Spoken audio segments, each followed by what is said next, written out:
हाँ तो देखो ये गलती हो गई हमसे। क्या हुई? गलती हुई कि जो हमने 3 डिफरेंस बनाए थे, ये क्यों लिखता हूँ? फोकस के लिए लिखता हूँ, है ना। अपना वो करने का शौक़ नहीं है, प्रमोशन फोकस के लिए लिखना पड़ता है, फोकस नहीं बनता फिर ना। आपको पता है पुरानी वीडियोस में जैसे फोकस नहीं बनता था, वही चीज़ है यार। यहाँ हमने सस्पेंशन लिखा था, यहाँ पे हमने अपने उसके हिसाब से हमने यहाँ पे क्रिस्टलॉइड लिखा था, और यहाँ पे हमने लिखा था कोलाइड, है ना। आप क्या करो, डेफिनेशन नीचे वही रहने दो, दोनों को चेंज कर दो। मतलब यहाँ पे वो चीज़ थी जो दोनों से पास करती थी, एक्चुअली में वो है क्या? एक्चुअली में वो क्रिस्टलॉइड है, ठीक है। जो दोनों से पास कर जाए वो क्या है? क्रिस्टलॉइड है। कोलाइड वो है जो एनिमल मेम्ब्रेन से पास ना करे, और सिर्फ कैसे करे? फिल्टर पेपर से। सस्पेंशन किससे नहीं करता? सस्पेंशन में वही चीज़ आएगी, सॉल्ट और वाटर। इस बार क्रिस्टलॉइड में कौन आएंगे? शुगर आएगा, यूरिया आएगा, और कोलाइड में कौन आएंगे? स्टार्च आएगा या जिलेटिन आएगा, ठीक है। तो उन्हें इंटरचेंज कर देना, बस इतनी सी बात है। अब देखो कोलाइड क्या है? एक तरह का डिस्पर्जन ही है। डिस्पर्जन मतलब क्या है? दो चीज़ों का मिलना। It is a type of dispersion. It is the type of dispersion. It is a type of dispersion. तो इसकी डेफिनेशन कुछ अलग तरीके की है, हालांकि वो आपको जब हम कुछ स्पेसिफिक टॉपिक कंप्लीट कर लेंगे तो अच्छी तरीके से समझ में आ जाएगी। तो it is a type of dispersion in which disperse particle. देखो ये डिस्पर्जन है क्या चीज़? जैसे आप चद्दर करते हो तो धूप में धूल दिखती है ना, वो एक तरह का डिस्पर्जन होता है। तो it is a type of dispersion in which disperse particle have size, जो इसके पार्टिकल होते हैं उसका साइज लार्जर देन आयंस या मॉलिक्यूल्स, लार्जर देन आयंस या molecules of true solution. True solution क्या होता है? जो असली का सॉल्यूशन है। ऐसा कोई सॉल्यूशन होगा जो असली का सॉल्यूशन है, बिल्कुल। जैसा आपका ग्लूकोज का ही सॉल्यूशन है, वाटर सॉल्यूशन है, ट्रू सॉल्यूशन है वो, है ना, ये है। या मिल्क भी मान सकते हैं किसी हद तक प्योर फॉर्म का।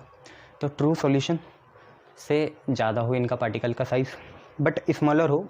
अगर हम कोई मैकेनिकल बनाएं, कोई सस्पेंशन मैकेनिकल सस्पेंशन, जैसे आपने नमक का पानी बना दिया, रूह अफ़ज़ा बना दिया, चीनी पानी बना दिया, वो आपने मैकेनिकली बनाया, मैनुअली, वो है, उनसे छोटा होगा। बट मतलब जो असली की चीज़ है, जो नेचुरल है, उससे तो बड़ा है। बट जब आप मैकेनिकल बनाओगे उससे क्या है? छोटा है। मतलब ये बीच का है, नेचुरल भी नहीं है, वैसे भी नहीं है, ठीक है। But lesser than mechanical suspension. जब आप मैकेनिकल सस्पेंशन बनाओगे अपने हाथों से, ठीक है, लस्सी बना रहे हो जैसे, मट्ठा, वो चीज़, तो उनसे क्या होगा? लेस होगा, ठीक है। मैकेनिकल सस्पेंशन फिज़िकली बनेगा जो, उसकी बात करूँ, ठीक है। ये तो डेफिनेशन इतनी काम की चीज़ नहीं है, थोड़ी बहुत मतलब रफ आइडिया रख लेना। इसका साइज़ जनरली किसका? कोलाइड का 1 नैनोमीटर से 1000 नैनोमीटर होता है। सर हमारे लिए तो छोटा ही है, बट देखो साइंस कितनी ज़्यादा अचीवेबल है ना। इससे भी छोटे साइज़, मतलब इन साइज़ के बीच में भी उसने 3 क्लासें बना दी है, क्रिस्टलॉइड, सस्पेंशन और कोलाइड, ठीक है। यह कोलाइड जनरली 2 फेज से मिलके बनता है। कोलाइड वैसी है जैसा सॉल्यूशन है, जैसे एड्जॉर्प्शन है। तो कोलाइड 2 चीज़ों से मिलके बनेगा, एक है डिस्पर्ज फेज और एक है डिस्पर्ज मीडियम। 2 चीज़ों से मिलके बनेगा, जिसमें एक है डिस्पर्स फेज और दूसरी है डिस्पर्स मीडियम। दिख रहा है? शाबाश। डिस्पर्स फेज और disperse medium. Disperse phase just like solute तो कम परसेंट में होगा। Dispersion phase is like solvent, जो ज़्यादा परसेंटेज में होगा। इससे ज़्यादा अभी के लिए बताना हानिकारक होगा कि डिस्पर्स फेज या डिस्पर्जन मीडियम क्या होता है। सॉल्यूट जैसे सॉल्वेंट में घुलता है, ऐसे डिस्पर्स फेज मिलना चाहता है किसमें? डिस्पर्जन मीडियम में या डिस्पर्स मीडियम में। ये आपको याद रखना है ना। ये चलिए, बहुत बढ़िया। अब हम बात करेंगे कोलाइड कितने तरह के हो सकते हैं। कोलाइड्स कितने तरह के हो सकते हैं? तो यार कोलाइड को ना हमने मॉलिक्यूल के बेस पे, और यहाँ से नीट की बहुत अच्छी जेई की अच्छी डेफिनेशंस बनती है। मतलब वो डायरेक्टली पूछ लेते हैं कि कौन सा स्टेबल है ना, कौन सा हाइड्रोजन बॉन्ड बनाएगा, कौन सी वो चीज़ है, काफ़ी चीज़ें पूछते हैं इनके बीच में, किस में वंडर वाल फोर्स है, कौन कंसंट्रेशन पर डायरेक्टली डिपेंड करता है, ऐसे किसका बहुत हाई मॉलिक्यूलर मास है, ये चीज़ है। तो टाइप्स ऑफ कोलाइड, पहला है types of colloid. Types of colloid on the basis of इंक बननी चाहिए, on the basis of particles of disperse phase, मतलब जिसको मिलना है ना कम वाली क्वांटिटी को सॉल्यूट की जैसा, उसका जो डिस्पर्स फेज है उसी को तो मिलना है ना। तो डिस्पर्स फेज के जो पार्टिकल हैं वो किस तरह के हैं उसके बेस पे हमने बनाना है पहला डिफरेंस, ठीक है। तो इसमें 3 तरह के आते हैं, मल्टी, मैक्रो और एसोसिएटेड। एसोसिएटेड तो बहुत इंपॉर्टेंट है, 3 आते हैं। कौन कौन, इस बार भी गलती नहीं करेंगे जैसे पहले करी यार, कोई बात नहीं। पहला है multi molecular colloid, multi molecular colloid, multi molecular colloid. अच्छा, दूसरा है मैक्रो मॉलिक्यूलर कोलाइड। मल्टी आप समझ जाए, बहुत चीज़ों से मिलके बनाए, मैक्रो तो बड़ा ही होगा, सारे बड़े होंगे, मैक्रो मॉलिक्यूलर कोलाइड। और तीसरा है एसोसिएटेड कोलाइड, एसोसिएटेड कोलाइड, ठीक है। तो 3 तरह के हैं, मल्टी मॉलिक्यूलर, मैक्रो मॉलिक्यूलर और एसोसिएटेड कोलाइड। इन तीनों को हम ज़रा समझ लेते हैं। तो देखो, पहले हम डिफरेंस बनाएंगे मॉलिक्यूलर मास के बेस पे, ठीक है। इसका बहुत ही कम, मतलब नॉट वेरी हाई, इसका हाई, इसका वेरी हाई। तो पहले तो ये याद रखना, मल्टी, मैक्रो, एमएमए फाइट भी सुनी होगी तुमने, है ना, यह है। तो मल्टी, मैक्रो, एसोसिएटेड याद रखना, दिमाग में माइंड मैप बना देना, इधर मल्टी, इधर मैक्रो, उधर associated. Not very large mass, large और वेरी हाई, ये। तो वेरी मतलब not very high molecular mass. यहाँ पे जो मतलब ये तीनों डिस्पर्स फेज ही हैं, और डिस्पर्स फेज के जो यहाँ पे पार्टिकल हैं, जैसे अगर मल्टी मॉलिक्यूलर कोलाइड है तो इसके जो डिस्पर्स फेज के पार्टिकल हैं उसका बहुत ज़्यादा हाई मॉलिक्यूलर मास नहीं होता, ठीक है, वेट भी समझ सकते हो। इसका होता है हाई मॉलिक्यूलर मास, और यहाँ तो भाई अति है, वेरी हाई होता है, क्योंकि एसोसिएटेड मतलब असली का नहीं है, मिला हुआ है थोड़ी देर के लिए, जैसे गर्म पानी में तेल मिल जाता है वैसे, ठीक है, मिल जाता है ना वही चीज़। तो वेरी हाई मॉलिक्यूलर मास, और जितना हाई मॉलिक्यूलर मास होगा वो साथियों पहचान होगी इस चीज़ की कि इतने अच्छी तरीके से कोलाइड बन नहीं पाया, है ना, यह। तो वेरी हाई मॉलिक्यूलर मास, ये चीज़ है, ठीक है। उसके बाद क्या, अभी थोड़ी बात चीज़ें पता चलेंगी, बट आपको ये पता है ना फिलिक और फोबिक क्या होता है। फिलिक मतलब होता है प्यार, फोबिक मतलब होता है नफ़रत। तो देखो, लायो मतलब क्या हो गया, यहाँ पे हम डील करेंगे तो हम इस चीज़ से करेंगे। देखो, यहाँ 2 चीज़ें हैं, डिस्पर्स फेज और डिस्पर्जन मीडियम। अगर डिस्पर्स फेज को अपने मीडियम से, डिस्पर्जन मीडियम से प्यार है, एफिनिटी है, तो उसे बोलेंगे लायोफिलिक। और डिस्पर्स फेज को अपने डिस्पर्जन मीडियम से नफ़रत है तो उसे बोलेंगे लायोफोबिक। तो यार ये जो होता है मल्टी मॉलिक्यूलर कोलाइड, ये लायोफिलिक होता है, मतलब इसमें क्या होता है, डिस्पर्स फेज को डिस्पर्जन मीडियम से प्यार है। ये होता है लायोफोबिक, मैक्रो वाला लायोफोबिक होता है, इसमें डिस्पर्स फेज को डिस्पर्जन मीडियम से नफरत है। और इसका कुछ कह नहीं सकते क्योंकि ये असली का थोड़ी है, तो ये दोनों हो सकता है। इसके बाद क्या है, फोर्स के बारे में बात करते हैं, ठीक है। तो यहाँ पे होता है वीक वंडरवाल फोर्स, यहाँ पे होता है स्ट्रॉन्ग, और यहाँ पे तो कंसंट्रेशन पे डिपेंड करता है, जैसी कंसंट्रेशन होगी, क्योंकि ये तो हमने ऐसी फालतू का बना रखा है, ज़्यादा कंसंट्रेशन होगी तो स्ट्रॉन्ग फिजिकल फोर्स होगा, कम होगी तो कम स्ट्रॉन्ग फिजिकल फोर्स होगा या वीक होगा, ठीक है। तो यहाँ पे लिख सकते हैं वीक वंडरवाल फोर्स होता है यहाँ मॉलिक्यूल या एटम के बीच में, वीक वंडरवाल्स फोर्स, बहुत वीक वंडरवाल फोर्स होता है। एक तो यहाँ पे देखो सबसे बढ़िया बात क्या है, मैक्रो मॉलिक्यूल है तो लॉन्ग चेन होगी, और इसी लॉन्ग चेन की वजह से क्या होगा, स्ट्रॉन्ग वंडरवाल फोर्स होगा। ये दोनों फिजिकली होते हैं यार, है ना, वंडरवाल आपको होता है फिजिकल होता है। और यहाँ पे यार फोर्स डिपेंड करेगा कंसंट्रेशन पे, force depend upon concentration, depends upon concentration. यहाँ फोर्स आपका कंसंट्रेशन पे डिपेंड करेगा। क्लियर है इतना? शाबाश। इसके बाद क्या है, यहाँ पे आप साइज़ के बारे में बात करते हैं, है ना, कि यहाँ पे क्या होता है, बहुत लार्ज नंबर ऑफ़ एटम होते हैं जिनका टिपिकल साइज़ 1 नैनोमीटर तक होता है। ठीक है, तो कंसिस्ट ऑफ अच्छा, अब थोड़ा एक काम करते हैं, ये आपने देख लिया, एक पॉइंट हटा देते हैं वंडरवॉल वाला, उसमें लिखते हैं ना,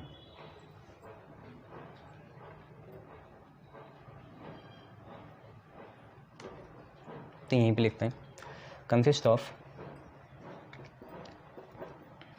एग्रीगेट ऑफ या aggregation of, consist of aggregation of large number of particles में एटम मॉलिक्यूल दोनों आगे, हैविंग टिपिकल डायमीटर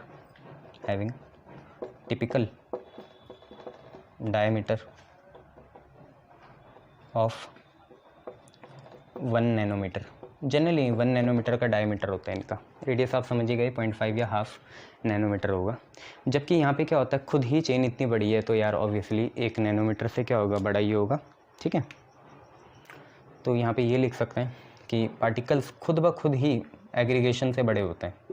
तो particles of DP disperse phase particles of dispersed phase themselves are very large, बहुत लार्ज है। और इसका तो क्या ही बात करना,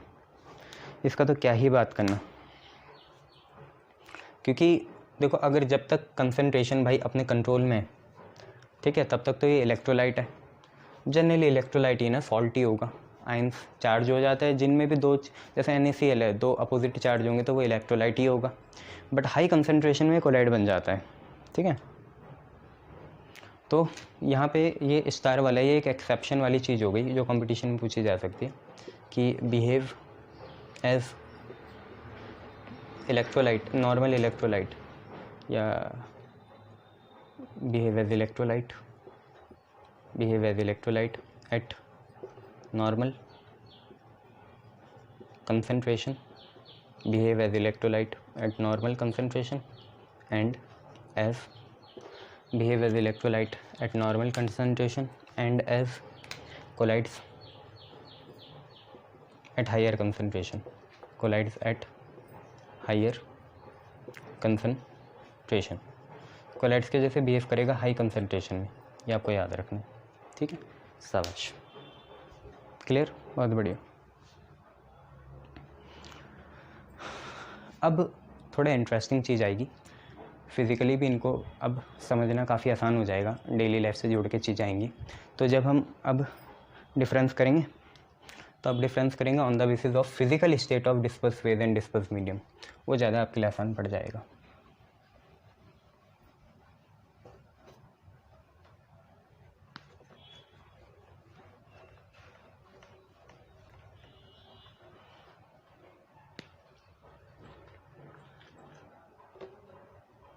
तो अब हम डिफरेंस करेंगे types of colloid on the basis of physical state of, ऐसे लिख लो डीपी समझ जाना, डिस्पर्स फेज, एंड डीएम हो गया डिस्पर्जन मीडियम। डिस्पर्स फेज कम क्वांटिटी में, डिस्पर्जन मीडियम ज़्यादा क्वांटिटी में। डिस्पर्जन मीडियम में डिस्पर्स फेज मिलना चाहेगा तो लायोफिलिक, नहीं मिलना चाहेगा, नफरत होगी तो लायोफोबिक। ठीक है, तो हम यहाँ पे 4 गैप बनाएंगे। एक तो डिस्पर्स फेस का बना देंगे, ठीक है, एक बना देंगे डिस्पर्जन मीडियम का। उसके बाद जो कोलाइड बनेगा वो लिख लेंगे, और फिर इसके बाद फाइनली जो एग्जाम्पल आएंगे डेली लाइफ से जुड़े हुए वो लिखेंगे। आपने देखे होंगे श्योर ऐसे। तो जैसे हम स्टार्ट करते हैं, मान लो डिस्पर्स फेज हमारा सॉलिड है और डिस्पर्जन मीडियम सॉलिड है। सॉलिड को सॉलिड में मिलाना है, ऐसा कुछ एग्जांपल भी ढूंढना। अभी मैंने बताया था सॉलिड को सॉलिड में ही मिलाना है। पत्थर में पत्थर मिला दो, मिट्टी में मिट्टी मिला दो, तो कोलाइड का नाम तो सॉलिड सोल होगा। पहले 2-3 मैं आपको बता देता हूँ, फिर आपको इंट्यूशन हो जाएंगे कैसे करने। डिस्पर्स फेज यहाँ सॉलिड है, डिस्पर्जन मीडियम भी सॉलिड है, कोलाइड आपका सॉलिड सोल बन गया। एग्जांपल देखो, सॉलिड में सॉलिड को मिलाना है, जैसे जैम स्टोन या मार्बल बनते हैं, वो चीज़ जैम के स्टोन्स देखा है ना, मार्बल में एक बड़ी सी स्लेट में अंदर अलग अलग रंग के छोटे छोटे स्टोन्स होते हैं, वही चीज़ है। तो सॉलिड में सॉलिड मिला दिया तो सॉलिड सोल बनेगा, और इसे बोलेंगे, जैसा एग्जाम्पल हो गया इसका जैम स्टोन्स। अब जैसे सॉलिड में लिक्विड मिला दिया, सॉलिड में लिक्विड मिला दिया, तो आप खुद सोचो लिक्विड बहुत ज़्यादा है, बहुत ज़्यादा लिक्विड में बहुत कम सॉलिड मिलाया, ऐसे कुछ एग्जांपल। बहुत ज़्यादा लिक्विड में बहुत छोटा सा सॉलिड मिलाया, अरे यार खिचड़ी मत बोलो, खिचड़ी नहीं होगी, कुछ और बोलो। सॉलिड में लिक्विड मिलाया तो उसे सोल बोलते हैं ना, लिक्विड सोल नहीं बोलते, सोल बोलते हैं। चलो एग्जांपल ढूंढो, लिक्विड, बहुत सारे लिक्विड में सॉलिड मिलाया थोड़ा सा। इसका एग्जांपल एक तो सबसे बढ़िया होता है पेंट्स।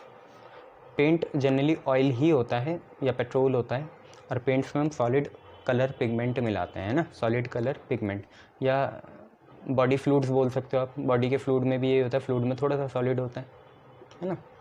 ऐसे कुछ एग्जांपल आप दे सकते हो, बॉडी फ्लूइड हो गया, और भी बोल सकते हो सेल फ्लूइड हो गया, ये चीज़ कह सकते हो। अच्छा, अब गैस में सॉलिड, गैस में सॉलिड, और ये बहुत आजकल चल रहा है। लोग बोल रहे हैं कि जो हमारा पेंडेमिक है, वो जो डिजीज़ है, वो एरोसोल भी हो सकती है, हवा से फैल सकती है, तो ऐसे फैलेगी। तो गैस में सॉलिड को हम बोलते हैं एरोसोल, एरोसोल। गैस में सॉलिड को हम क्या बोलते हैं, एरोसोल बोलते हैं, ठीक है। गैस में सॉलिड मिलाए एरोसोल बोलते हैं। इसको कुछ एग्जांपल, जैसे धुआं हो गया, स्मोक हो गया, तो जनरली डस्ट या स्मोक होता तो मेनली गैस है, और इसमें छोटे छोटे डस्ट के या ऐश के पार्टिकल होते हैं, है ना, वो चीज़ें। अच्छा, लिक्विड में सॉलिड, सॉरी वो तो हो गया। अब सॉलिड में लिक्विड, थोड़ा सा सॉलिड हो, उसमें थोड़ा थोड़ा लिक्विड हो, तो बताओ इसका। थोड़ा सा लिक्विड, बहुत सारे सॉलिड में, बहुत सारे सॉलिड में थोड़ा सा लिक्विड, बता सकते हो कुछ ऐसा? जेलीज बोल सकते हो, जेलीज, जेलीज या जेल, ठीक है। तो ऐसे बोलेंगे क्या यार, इसको हम बोल सकते हैं सॉलिड लिक्विड में डाल रहे हैं, एरोजेल, एरोजेल बोल सकते हैं, एरोजेल, एरोजेल बोल सकते हैं, या सिंपली अगर जेल भी बोले तब भी काम चल जाएगा। यहाँ से फिर जेल हटाना पड़ेगा। तो कुछ और बताओ यार, सॉलिड में थोड़ा सा लिक्विड, बटर हो सकता है, बटर भी हो सकता है, चीज़ हो सकता है, हाँ चीज़ हो सकता है, जैसे मोज़रेला हो गया, रिकोटो हो गया, वो हो सकता है ना। तो सॉलिड में थोड़ा सा क्या डाल दिया, लिक्विड डाल दिया, तो जेल बनेगा, जैसे जेलीज या चीज़ हो गई। और बताओ। अच्छा, लिक्विड में लिक्विड मिला दिया, लिक्विड में लिक्विड मिला दिया, तो इसे बोलते हैं हम सोल तो बोलेंगे नहीं, इमल्शन बोलेंगे शायद, हाँ इमल्शन बोलेंगे, इमल्शन। जैसे इमल्शन को कोई एग्जांपल, मिल्क हो गया, बहुत बढ़िया इमल्शन। और कुछ बताओ। क्रीम हो गई, जैसे लिक्विड में लिक्विड मिला रहे हैं, मिल्क हो गया। मिल्क क्यों? क्योंकि फ़ैट भी क्या है, देखो मिल्क बनता है ब्लड और फैट से, ठीक है, ब्लड और फैट से। ब्लड होते हैं जो आरबीसीज, उनसे बनता है, और फैट से बनता है। तो ब्लड भी लिक्विड फॉर्म में, फैट भी लिक्विड फॉर्म में, तो मिल्क बन गया, है ना। मिल्क ब्लड से बनता है, नॉन वेज होता है मिल्क, ठीक है, साइंटिफिकली। तो मिल्क हो गया, और क्या हो गया यार आपका, जैसे क्रीम हो गई, मिल्क और क्रीम, ठीक है, ये चीज़ है। चलो अब थोड़ा ये बताओ कि जैसे गैस में लिक्विड हो गया, गैस में लिक्विड हो गया, गैस में लिक्विड हो गया, मतलब बहुत सारी गैस में थोड़ा सा लिक्विड हो गया,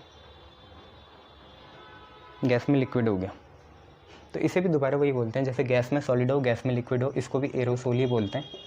इसका कुछ एग्जांपल होगा आप पे, गैस में थोड़ा सा लिक्विड, जैसे मिस्ट हो गई, मिस्ट, धुंध हो गई, फॉग हो गया, वो चीज़। फॉग और मिस्ट जरा फील करके देखो अपने मन में। फॉग और मिस्ट में क्या होता है, मेनली गैस होती है, बट उसमें थोड़ा सा क्या होता है, लिक्विड होता है ना, लिक्विड सा मॉइस्चर सा कंटेंट आता है उसमें, है ना। ये हेज़ होती है जैसे, वो चीज़, गैस और लिक्विड। अच्छा, सॉलिड में अब गैस डालें, सॉलिड हो, बहुत मेनली तो सॉलिड हो और उसमें थोड़ी सी गैस हो, सॉलिड में थोड़ा सा गैस, तो जनरली इसको बोलते हैं सॉलिड सोल है, solid sol. Solid sol sir ऊपर भी लिखा था, हाँ तो यहाँ पे भी आएगा। अच्छा, सॉलिड में गैस हो, मतलब मेनली सॉलिड हो और उसमें गैस हो थोड़ी सी। तो ऐसे तो वो होते हैं जो आप बर्थडे में करते हो ना, वो फोम टाइप का होता है, तो फोम हो सकता है। बर्थडे में नहीं करते वो चीज़ें, तो फोम हो गया। और भी देख सकते हो सॉलिड में गैस होगी, जैसे स्पंज हो गया, स्पंज, ये भी इसमें ही आएगा। ठीक है, और बताओ कुछ। जैसे लिक्विड में गैस हो गई, लिक्विड है और उसमें गैस डाल दी, तो ये मैं तुम्हें बताना नहीं चाहूँगा। लिक्विड में गैस, जैसे कोल्ड ड्रिंक हो गई, मान सकते हो, लिक्विड में गैस, लिक्विड में गैस वही हो गया। तो इसको जनरली फोम ही कहते हैं। क्या कहते हैं? फोम। ठीक है सर, क्या है ये? फोम यहाँ भी, फोम यहाँ भी, ऐसे यहाँ पे भी कहीं था तो क्या करें, होता है ऐसे ना। चलो बताओ, फोम कहते हैं। अब इसमें तुम बहुत सारी चीज़ मान सकते हो, जैसे विप क्रीम हो गई, विप क्रीम, विप क्रीम मान सकते हो। कोल्ड ड्रिंक्स मान सकते हो, विप क्रीम हो गई, कोल्ड ड्रिंक्स हो गई। और बता देता हूँ, जगह नहीं है, लिख लो। विप क्रीम्स हो गई, कोल्ड ड्रिंक हो गई, लेदर हो गया, फ्रॉथ हो गया, साबुन का पानी हो गया, सोप, लेदर, फ्रॉथ, ये सब आएगा। ठीक है, चलिए, good. Whip cream, cold drink, froth, है ना, सोप, लेदर, ये सारी चीज़ें, गुड। चलिए, अब हमारा तीसरा जो डिफरेंस होगा इनके बीच, कोलाइड्स के बीच, वो इस बात पे निर्भर करेगा। पहले तो हमारा कोलाइडल का जो डिस्पर्स फेज था उसके पार्टिकल के साइज़ पे बेस था। ठीक है, उसके बाद हमने फिजिकल स्टेट देखी डिस्पर्स फेज और डिस्पर्स मीडियम की। अब देखेंगे ऑन द बेसिस ऑफ कि डिस्पर्स फेज और डिस्पर्सन मीडियम के बीच में कितना प्यार या कितना नफरत है, मतलब इंट्रैक्शन के बेस पे दो बनते हैं, मैंने आपको बताया अभी, लायोफोबिक और लायोफिलिक, वो चीज़ है। देखो, types of colloid on the basis of interaction between DP, disperse phase and dispersion medium. Disperse phase और डिस्पर्सन मीडियम के बीच में कैसे इंट्रैक्शन है उसके बेस पे। तो यहाँ पे दो बनते हैं, क्या क्या हैं वो दो हैं, लायोफिलिक कोलॉइड्स, लायोफिलिक कोलॉइड्स, और दूसरे हैं लायोफोबिक कोलॉइड्स, लायोफिलिक कोलॉइड्स, और दूसरे हैं लायोफोबिक कोलॉइड्स। ये ठीक है, लायोफिलिक कोलॉइड्स और लायोफोबिक कोलॉइड्स। देखो, फिलिक मतलब मैंने आपको पहले ही बताया है कि एफिनिटी होना, इच्छा होना, मिलने की लगन होना, प्यार होना। फोबिक मतलब नफरत है। तो पहले डिफरेंस तो यही आ गया कि यहाँ पे देयर इज़ एफिनिटी, लगन है, प्यार है। There is affinity between dispersion phase and dispersion medium, या disperse phase and disperse medium, यहाँ पे एफिनिटी है। और यहाँ पे क्या होगी? हेट होगी, नफरत होगी, है ना।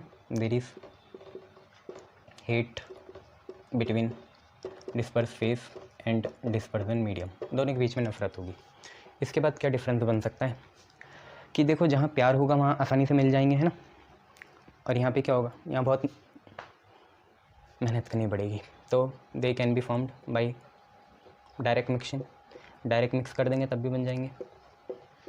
डायरेक्ट मिक्सिंग, सीधा मिक्स कर दो तब भी बन जाएंगे। Can be formed by direct mixing, और वहाँ तो स्पेशल मेथड लगेंगे यार, है ना। They can be formed by direct mixing. ठीक है, इनको डायरेक्ट मिक्सिंग से बना देंगे।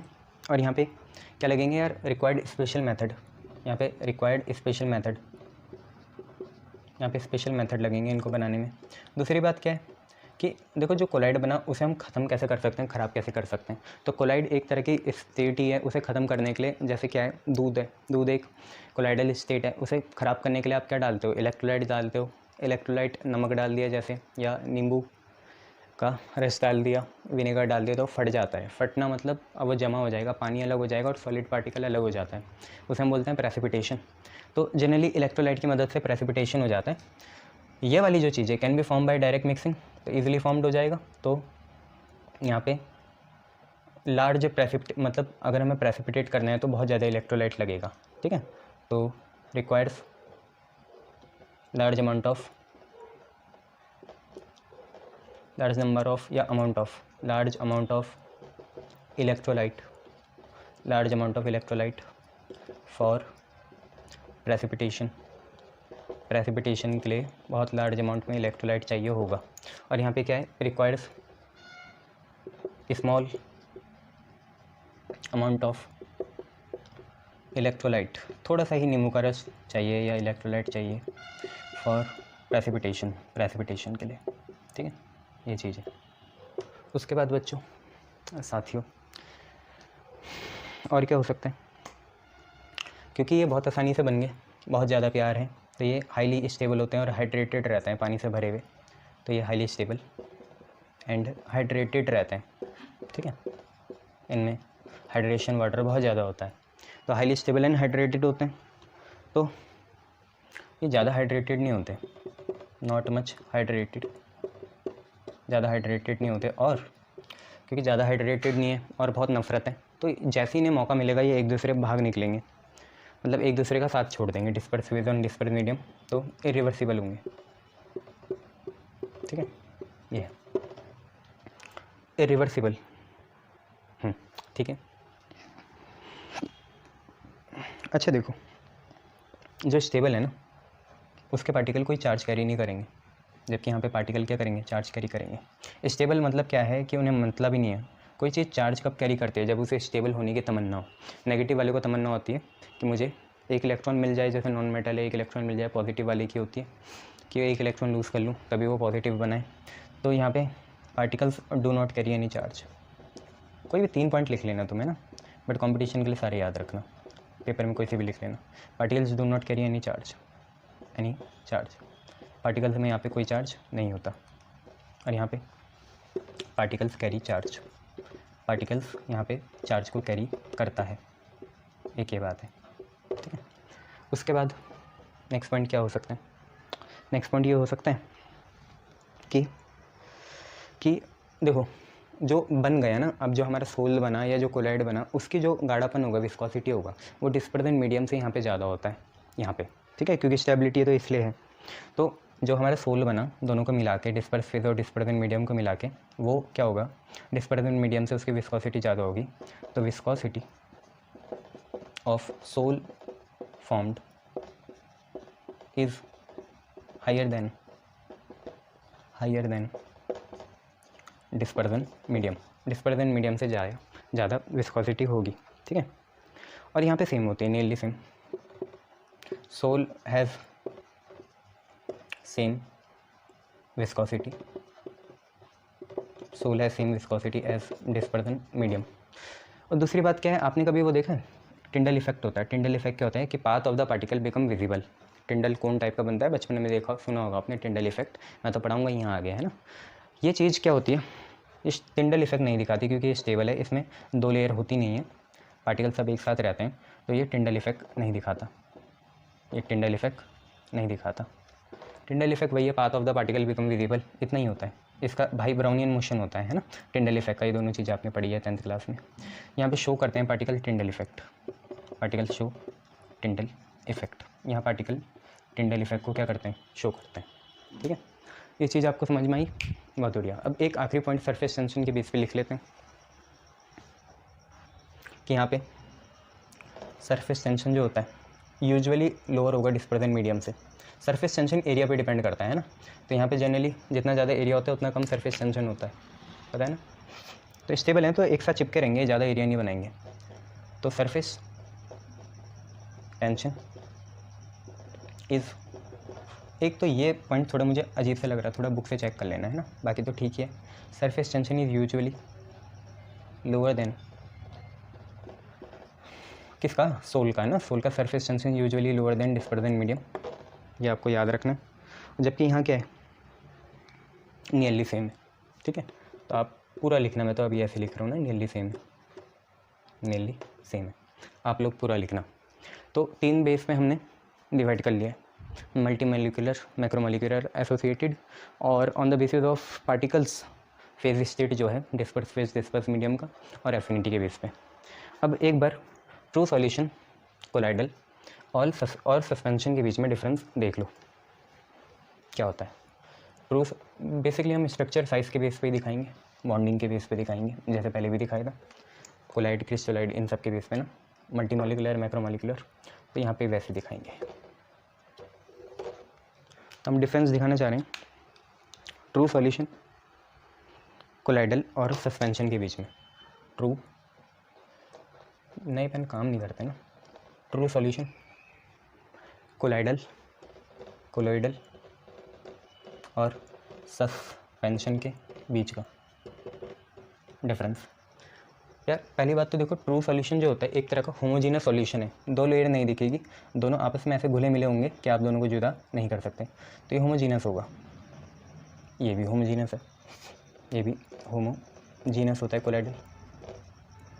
सस्पेंशन हेटेरोजीनस होता है। सस्पेंशन आप फ़िल्टर कर सकते हो, बताया था आपको एनिमल स्किन से या फ़िल्टर पेपर से, है ना, तो ये हेटेरोजीनस होता है। पहली बात तो ये हुई। दूसरी हम बात क्या बता सकते हैं, साइज़ के बेस पे बता सकते हैं, ठीक है। साइज़ यहाँ पे होता है 0.1 से 1 नैनोमीटर। कोलाइडल का तो आपने अभी पढ़ा ही था, 1 नैनोमीटर से 1000 होता है, पढ़ा था ना। ये तो 0.1 से 1 नैनोमीटर है, पार्टिकल का साइज़ है ये, है ना। ये तो आपने देखा ही था। 1 नैनोमीटर से 1000 नैनोमीटर होता है, और ये ग्रेटर होता है मेरे हिसाब से 100 नैनोमीटर से। 100 नैनोमीटर, हाँ, मतलब 1000 एंगस्ट्रॉम से ज़्यादा होता है ये, 1000 एंगस्ट्रॉम से ज़्यादा होता है। एंगस्ट्रॉम 10⁻⁻10 होता है, ठीक है। तो ये चीज़ें आपको पता होनी चाहिए। इनमें से आप टिंडल इफेक्ट की बात करते हैं। टिंडल इफेक्ट कौन कौन दिखाते हैं? कोलाइडल तो दिखाते ही है, ठीक है, और सस्पेंशन दिखाई ना दिखाई, ट्रू तो दिखाते ही हैं। तो true solution do not show, क्योंकि यहाँ पार्टिकल मिले रहते हैं, अलग नहीं होते ना, तो ना ब्राउनियन मोशन दिखाते हैं। ब्राउनियन मोशन आपको पता है ना क्या होता है? ब्राउनियन मोशन होता है कि जैसे आपने पानी के गिलास में एक चावल के दाने को छोड़ दिया, तो आपको तो लगेगा वो सीधा जाएगा, पर वो जिगजैग जाता है, क्योंकि उसको पानी के मॉलिक्यूल भी कोलाइड करते रहते हैं, तो उसे हम बोलते हैं ब्राउनियन मोशन। तो BROWNIAN, Brownian motion is the zigzag motion of a particle in any medium. Any medium में पार्टिकल का जो जिगजैग मोशन होगा उसे ब्राउनियन मोशन कहते हैं। तो it do not show Brownian motion. And दूसरा टिंडल इफेक्ट, टिंडल इफेक्ट भी ये शो नहीं करता, ना ब्राउनियन मोशन शो करता है, दोनों ही चीज़ें ये शो नहीं करता, ठीक है। जबकि यहाँ पे तो हमेशा होता रहता है, तो ऑलवेज लिख लो या इनडेफिनेटली लिख लो, अगर इनडेफिनेटली, और ये करेगा नहीं करेगा पता नहीं, तो मैं लिख लेते हैं। उसके बाद ये ऑलमोस्ट ट्रांसपेरेंट होता है। ट्रू सॉल्यूशन जो होता है ऑलमोस्ट ट्रांसपेरेंट होता है, मतलब पूरी तरीके से हम बोल सकते हैं ट्रांसपेरेंट होता है। सस्पेंशन जैसे दूध है, ओपेक होता है, और ये ऑलमोस्ट मतलब लगभग अप्रॉक्सीमेटली ये आपका ट्रांसपेरेंट ही होता है, ठीक है। तो यहाँ पे लिख सकते हैं हम अप्रॉक्स या ऑलमोस्ट, वो तो पूरी तरीके से होता है, ये ओपेक होता है। यहाँ पे लिख सकते हैं ऑलमोस्ट ट्रांसपेरेंट, लगभग ट्रांसपेरेंट होता ही है। चलिए बहुत बढ़िया। इसके बाद और क्या चीज़ पे कर सकते हैं, तो जैसे सस्पेंशन है, तो सस्पेंशन में आपको थोड़ा बहुत, जैसे क्रीम दिख गई, थोड़ा ऊपर दिख गया ना आपको, दूध में क्रीम दिख जाती है, तो वैसे तो यहाँ पे विजिबिलिटी जो है तो नेकेड आई को भी दिख जाता है, ये विजिबल टू नेकेड आई, मतलब आप फ़र्क पैदा कर सकते हैं कि कौन सा दूध कितना गाढ़ा है, कितना पतला है, कितना पानी मिलाया है, यह है। तो नेकेड आई और माइक्रोस्कोप में तो दिख जाएगा, माइक्रोस्कोप तो visible to naked eye and microscope, ये चीज़ है। और चीज़ क्या हो सकती है?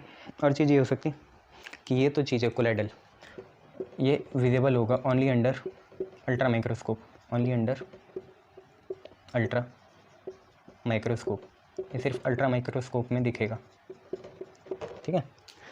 और ये तो दिखेगा ही नहीं भाई, नॉट विजिबल, दिखेगा ही नहीं। आप कुछ भी यूज़ करो, आंखों को तो छोड़ ही दो, उससे एक लेवल ऊपर जाओ माइक्रोस्कोप, इससे एक लेवल ऊपर जाओ अल्ट्रा माइक्रोस्कोप, कहीं भी नहीं दिखेगा, नॉट विजिबल है, ठीक है। तो अब फ़िल्टर देखते हैं, क्योंकि यहाँ पे इतना बढ़िया आपका दोनों फेजेस के बीच में एसोसिएशन है कि आप इसे फ़िल्टर नहीं कर सकते। तो यहाँ पे simple filtration, simple as well as ultra filtration impossible है। अल्ट्रा फिल्ट्रेशन इम्पॉसिबल है, वो आप समझ सकते हो, अल्ट्रा तो बहुत ही हाई लेवल की फ़िल्ट्रेशन हो जाएगी ना। यहाँ पे क्या होगा, आप खुद ही सोचो, कोलाइडल में क्या होगा? कोलाइडल में अल्ट्रा पॉसिबल होगी, अल्ट्रा पॉसिबल होगी। अच्छा, ये सिंपल को ऑर्डिनरी भी बोल सकते हैं ना, तो अल्ट्रा पॉसिबल होगी, सिंपल को हम ऑर्डिनरी भी कह सकते हैं, ऑर्डिनरी। अल्ट्रा पॉसिबल होगी, और जो ऑर्डिनरी है या सिंपल जो है वो इम्पॉसिबल होगी, और यहाँ तो दोनों पॉसिबल हो जाएगी। तो बढ़िया तो ये है कि ऑर्डिनरी का काम चलाएं, बोथ दोनों पॉसिबल हो जाएगी। तो ये कुछ एक डिफरेंस था जो आपको याद करना पड़ेगा। कर सकते हो तो कर लेना, नहीं करोगे तो कितना फ़र्क पड़ जाएगा। ठीक है, ये क्लियर, बहुत बढ़िया। अब आपको एक चीज़ बताता हूँ, एक नोट लिख लेना। जैसे हमने ऑक्सीजन गैस में हाइड्रोजन गैस मिलाई तो वो कैसा सॉल्यूशन है, तो ना वो सस्पेंशन है ना वो कोलाइड है, वो ट्रू सॉल्यूशन है। Air is a mixture of gas but it is a true solution. ठीक है, ये तो एक नोट लिख लेना कि gas in gas is true solution. Gas gas में मिलाओ तो क्या बनता है, ट्रू सॉल्यूशन बनता है। ये आप लोग लिख लेना। चलो बहुत बढ़िया, gas in gas is true solution, ये लिख लेना। अब हम ये देखेंगे कि कोलाइड बन कैसे सकता है। तो पहले फिजिकली देख लेते हैं, फिर केमिकली देख लेते हैं ना। हमारी हेडिंग है कि physical preparation of colloidal solution. Physical preparation of colloidal solution. Colloidal solution physically कैसे प्रिपेयर हो सकता है, ये देख लेते हैं। तो एक तो देखो कोलाइडल सॉल्यूशन ऐसे भी बन सकता है, जैसे चक्की होती है, चक्की ना, मिल, तो उसमें बना सकते हैं डिस्पर्जन मिल में पीस के, है ना, किसी भी पार्टिकल को एक सुटेबल कोलाइडल फॉर्म के साइज़ में पीस के हम बना सकते हैं ना। फिजिकली तो पहले यही आएगा, पीस के बना सकते हैं। तो physical preparation of colloidal solution में पहला है कोलाइडल मील। कौन सा मिल, मिल MILL, ठीक है, मिल।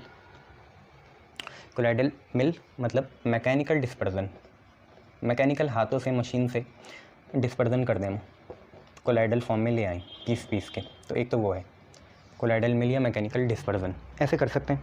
तो क्या करते हैं, पीसते हैं हम किसी भी सब्सटेंस को, पीसते हैं, ग्राउंडेड करते हैं, पीसते हैं up to the size of colloidal particle, बस इतना ही है।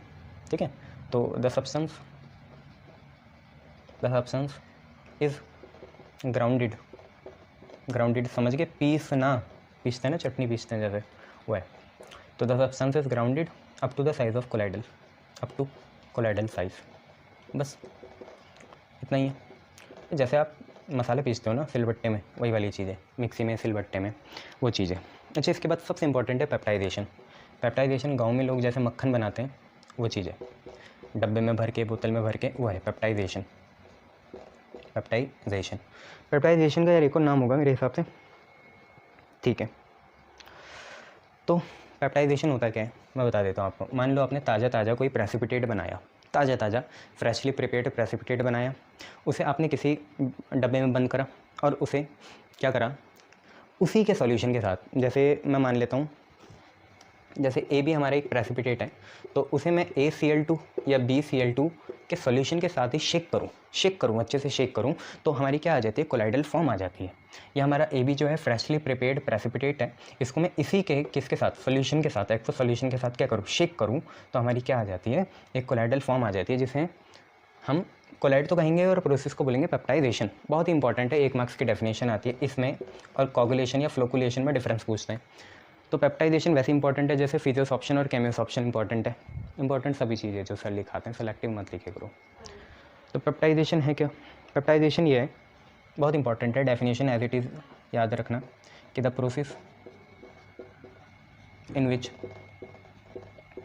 अ freshly prepared precipitate, the process in which a freshly prepared precipitate आपको पता है ना, रेसिड्यू होता है, हाँ, जैसे आइडोफॉर्म का होता है येलो प्रेसिपिटेट ना, वही सिल्वर का होता है white.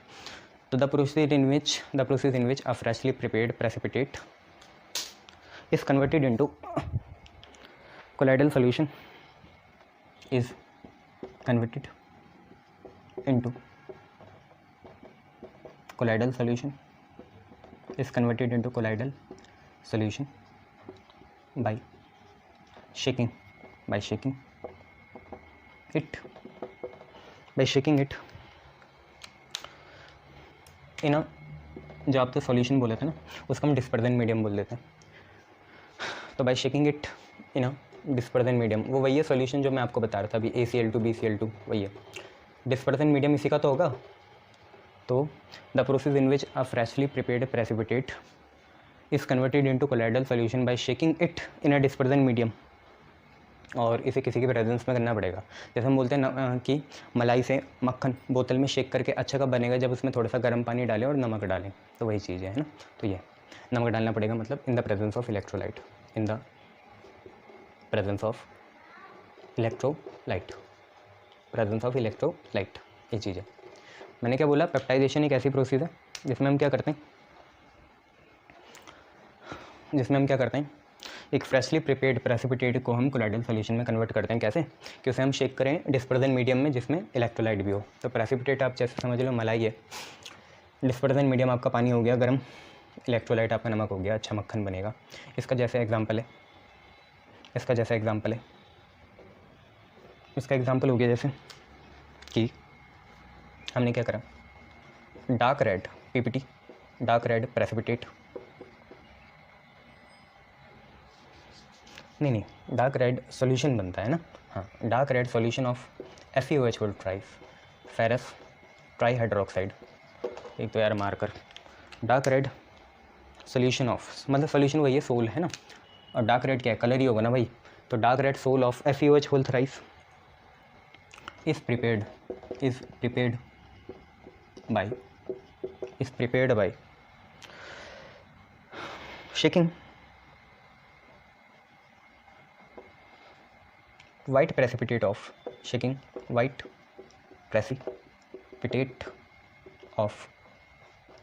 FeOH whole thrice with FeCl3 electrolyte solution. हाँ, हम ऐसे लिख सकते हैं FeCl3 इलेक्ट्रोलाइट सॉल्यूशन, ये हम लिख सकते हैं, है ना। तो यही मैं बता रहा हूँ आपको कि एक वाइट प्रेसिपिटेट है हम पे किसका फेरस ट्राईहाइड्रोक्साइड का, और हम पे FeCl3 का इलेक्ट्रोलाइट वाला सॉल्यूशन है। दोनों को डब्बे में भर के शेक करो तो आप पे रेड कलर का क्या आ जाएगा, FeOH होल थ्राइस का क्या आ जाएगा, PPT आ जाएगा, मतलब सोल आ जाएगा, है ना। FeOH होल थ्राइस आपका वाइट PPT है, FeCl3 का इलेक्ट्रोलिटिक सॉल्यूशन है, FeCl3 का कलर एक बार गूगल कर लेना, तो FeOH होल थ्राइस का डार्क रेड का सोल बन जाएगा। डायग्राम आप यहाँ देख सकते हो, देख पा रहे हो ना यहाँ पे डायग्राम, बहुत बढ़िया। तो डायग्राम देख लो कैसा है। तो ये जो देखो पहला वाला है जिसके नीचे प्रेसिपिटेट लिखा हुआ है FeOH होल थ्राइस है ना, तो वो क्या है, वो आपका वही है वाइट PPT, ठीक है। और ये Fe3+ कहाँ से आया, तो Fe3+ यार यहाँ से आया, देखो FeCl3 था, टूटेगा तो एक तो 3Cl नेगेटिव बनेगा और क्या बनेगा, Fe3+ बनेगा।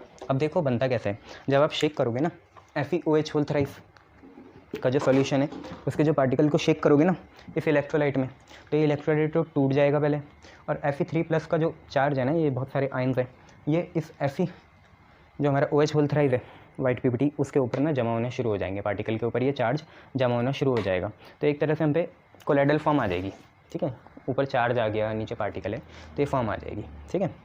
इसके बाद देखो हम ब्रेडिग्ज़ाग मेथड और करेंगे, फिर उसके बाद हम केमिकल मेथड पढ़ेंगे, एक और तरीके हम फिजिकल मेथड पढ़ेंगे इसमें आगे, बस। तो फिर क्या है, ठीक है। और बताओ मैं कुछ एक फिजिकल मेथड आपको, और भी हैं बट ये भी ठीक है, कितना देख लोगे तो काम बन जाएगा।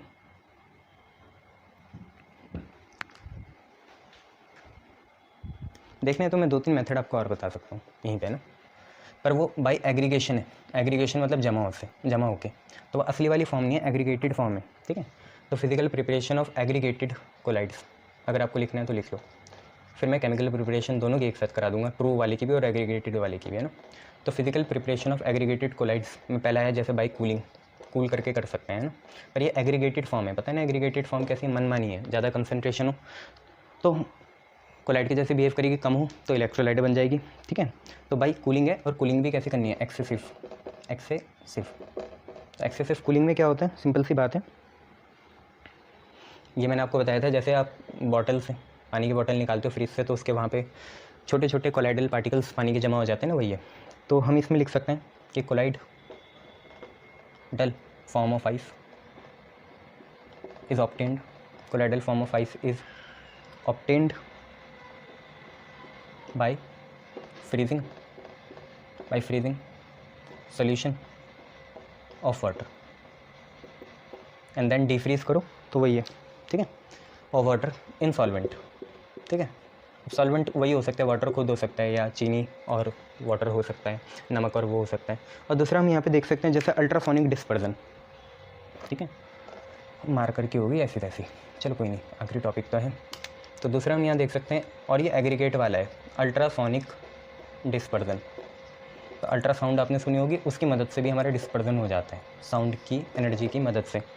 तो अल्ट्रासोनिक डिस्पर्जन में आप लिखो ultrasonic vibration having frequency greater than Audible range can change course suspension. जैसे कोर्स सस्पेंशन होते हैं ना, दरदरा पीसते हैं जैसे, उसको ये कोलाइड में कन्वर्ट कर सकता है ना। तो ultrasonic vibration greater than, ultrasonic vibration greater than Audible,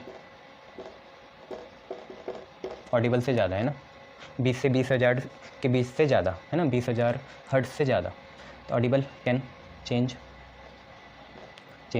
course suspension, course suspension को कोलाइड्स में चेंज कर सकती है। देखो पहले वाले थे आपके कैसे नॉर्मल वाले, ये एसोसिएटेड वाले हैं दोनों, है ना, कूलिंग, एक्सेसिव कूलिंग और अल्ट्रासोनिक डिस्पर्जन, ठीक है।